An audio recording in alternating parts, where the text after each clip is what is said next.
안녕하세요. 사랑하는 성도님, 일주일 동안 건강하고 평안하게 잘 지내셨나요? 가을이 오는 듯 하더니 낮에는 덥기도 하고 아침과 저녁에는 쌀쌀하기도 합니다. 아무쪼록 환절기, 감기 조심하시기 바랍니다. 오늘은 신명기 4장 39절 말씀. 오늘 당신들은 마음에 새겨 분명히 알아둘 것이 있으니 주님은 위로는 하늘에서도 아래로는 땅에서도 참 하나님이시며 그 밖에 다른 신은 없다는 것입니다는 말씀을 가지고 오직 하나님만 예배해요 라는 제목으로 함께 하나님 말씀 나누겠습니다. 신명기는 한마디로 말해 모세의 고별 설교, 모세의 유언입니다. 모세는 언약의 땅 가나안을 앞에 두고 출 이집트 할 때 어린 아이였고 40년 광야 생활에서 태어난 2세대인 이스라엘 백성에게 다시 한번 하나님 말씀, 하나님의 율법을 알려줍니다. 신명기는 한마디로 말해 하나님 말씀, 하나님의 율법을 다시 기록한 책입니다.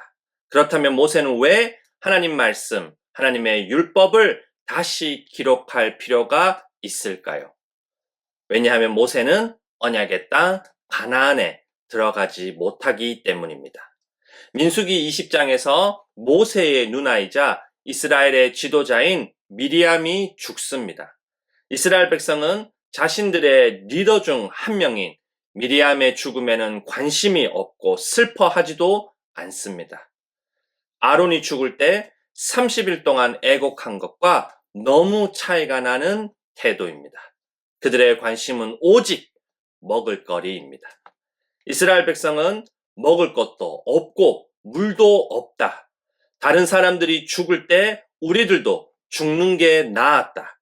왜 우리를 이집트에서 데리고 와서 우리도 죽게 하고 짐승들도 죽게 하냐고 원망하며 모세와 아론을 대적합니다.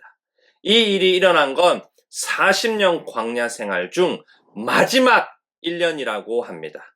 이스라엘 백성은 40년 동안 하나도 변하지 않습니다. 하나님은 모세에게 이스라엘이 보는 앞에서 바위에게 명령하면 물이 나올 거라고 말합니다. 이스라엘의 끝없는 고집에 모세는 아마 진절머리가 난 것 같습니다. 모세는 우리가 바위에서 물을 낼까라고 말합니다. 모세의 이 말은 계속 고집 피우는 너희를 위해 언제까지 우리가 이 짓을 해야 하느냐라는 말로 생각할 수 있습니다. 모세가 아니라 하나님이 하시는 일인데 말입니다. 성경은 이 일에 대해 이스라엘 백성이 모세의 성과를 돋구는 바람에 모세가 함부로 말했다고 말합니다. 모세는 결국 하나님 말씀을 어기고 바위를 지팡이로 2번 칩니다.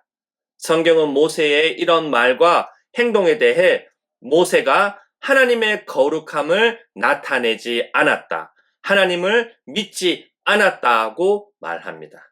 이 일로 모세는 언약의 땅 가나안에 들어갈 수 없게 됩니다. 모세가 얼마나 그 땅에 들어가고 싶을까요? 모세는 여러 번 하나님께 부탁하지만 하나님은 이 일에 대해 더 이상 말하지 말라고 단호하게 말씀합니다. 이러한 이유로 모세는 2세대 이스라엘 백성에게 다시 한번 하나님 말씀, 하나님의 율법을 알려줍니다. 하나님 말씀, 하나님의 율법을 어기고 실패한 부모님 세대를 따르지 말라고 말입니다.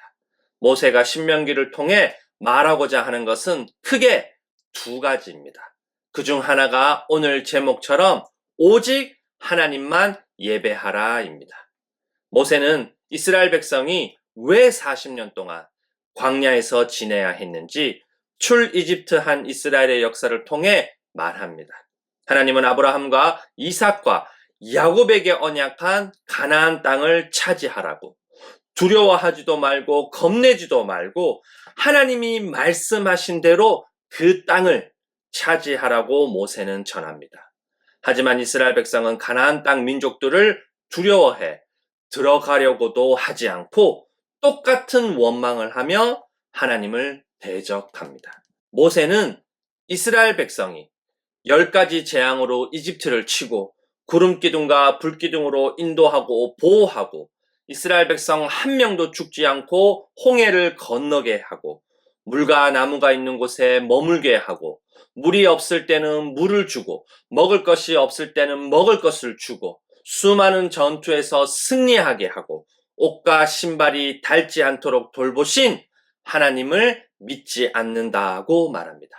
그 결과 여호수아와 갈렙을 제외한 나머지 1세대 이스라엘 백성은 아무도 언약의 땅 가나안에 들어가지 못하게 됩니다.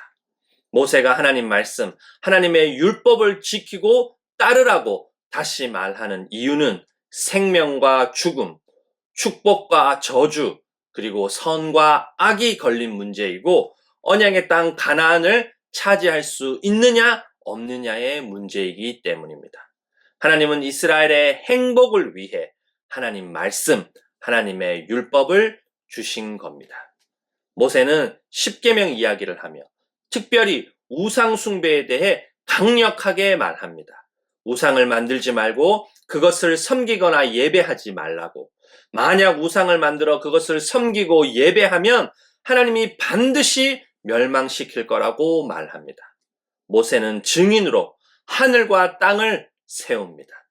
모세가 하늘과 땅을 증인으로 세운 이유는 하나님이 창조하신 온 세상이 하나님이 누구이신지, 하나님이 이스라엘에게 행하신 일과 언약 맺은 것을 분명히 알기 때문입니다.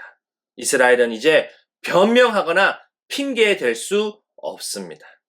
모세가 이스라엘 백성에게 고별 설교, 유언으로 꼭 하고 싶은 말은 스스로 계신 하나님이고 모든 것을 창조한 창조주 하나님이 이스라엘을 이집트에서 구원하신 구원주 하나님이라는 것을 믿으라는 겁니다. 하나님과 하나님이 하신 일을 경험한 유일한 나라와 백성으로 오직 하나님만 사랑하고 예배하라는 겁니다. 사랑하는 성도님, 이스라엘은 40년 광야 생활을 하지만 하나도 변하지 않습니다.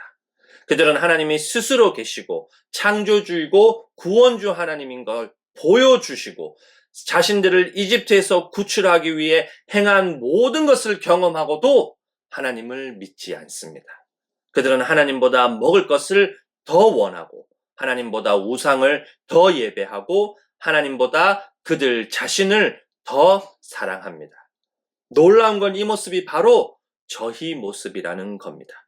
저희는 하나님이 스스로 계시고 창조주이고 구원주 하나님인 걸 보여주시고 저희를 죄와 죽음에서 구원하기 위해 행한 모든 것을 경험하고도 하나님을 온전히 믿지 않습니다. 저희는 하나님보다 돈을 더 원하고 하나님보다 우상을 더 예배하고 하나님보다 저희 자신을 더 사랑합니다. 역사를 잊은 민족에게 미래는 없다라는 말이 있습니다.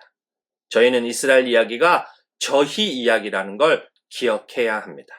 성경은 불순종의 대가를 이스라엘 백성을 통해 저희에게 보여주고 있습니다. 그러나 저희는 어리석게도 이스라엘이 간 길을 듣고 보고 경험하고도 그 길을 가려고 합니다. 하나님은 죽음과 저주와 악의 길을 가는 저희를 내버려 두지 않으시고 예수님을 이 땅에 보내어 저희 대신 십자가에서 죽음과 저주와 악의 고통을 당하게 하심으로 저희를 생명과 축복과 선의 길로 옮겨 주십니다. 이사야서 53장 6절 말씀과 갈라디아서 3장 13절 그리고 5장 1절 앞부분을 함께 읽어보겠습니다. 우리는 모두 양처럼 길을 잃고 각기 제 갈 길로 흩어졌으나 주님께서 우리 모두의 죄악을 그에게 지우셨다.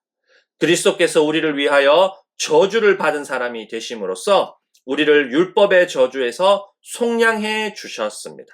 그리스도께서 우리를 해방시켜 주셔서 자유를 누리게 하셨습니다.